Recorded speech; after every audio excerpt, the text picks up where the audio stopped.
আমার মা দরজা দরজা ঘুরেছে, আমার বোন দরজা দরজা ঘুরেছে, টাকা পাইনি ভাই। তো এই যে এগুলা কত মা বোন আমাদেরকে নেতাদের কাছে যে ইজ্জত দিয়েছে ভাই, এই টাকার লেগে ভাই। কত মা বোনকে যে ইজ্জত দিয়েছে কত নেতার কাছে ভাই, তা বুড়া প্রকাশ করা যাবে না ভাই, এই প্রকাশ আমি যাচ্ছি না। আমার কথা হচ্ছে আমরা শ্রমিক, আমরা দিন মজুরি, আমরা দিন খাটি দিনকে আমরা অসহায়। আমাদের পাশে এতদিন স্বৈরাচার নেতা শুনেছিলাম হাসিনা ছিল, এক তারেক রহমান, তিনি আমাদের জনদরদী, মিজানুর রহমান মিজু ভূমিমন্ত্রী, তিনি আমাদের জনদরদী নেত্রী ছিলেন, তিনি জননেতা ছিলেন, তিনি বলেছিলেন শ্রমিকের কাছে আমরা আছি। এক শ্রমিকের কাছে তিনি আছেন, তার সাথে আর যে লোক তারা নাই। আমরা শ্রমিক আমাদেরকে বড় কষ্ট দিয়েছে, বড় অসহায়ের ভিতরে রেখেছে।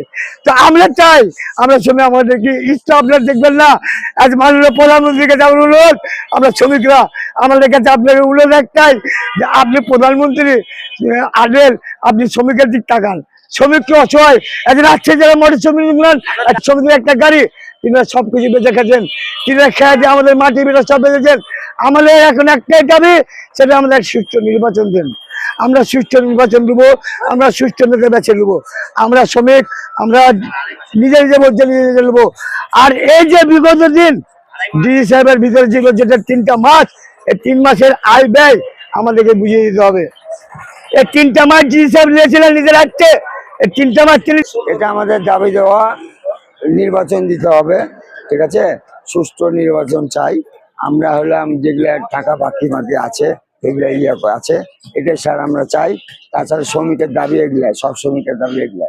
স্যার আমরা গরিব মানুষ, আমরা ধরেন না খাটলে খেতে পারি না। আমাদের একদিন পরবর্তী আমি না টিপ মারি নগর রোডে হেল্পারি করি স্যার, কালকে টিপ মারি 100 টাকা পেয়েছি স্যার। এই 100 টাকা বিশ্বাস স্যার আজকে গাড়ি চলতে তো আমার যেগুলা বললো বড় ভাই, আমরা ভাইয়া বললো স্যার এটা হলো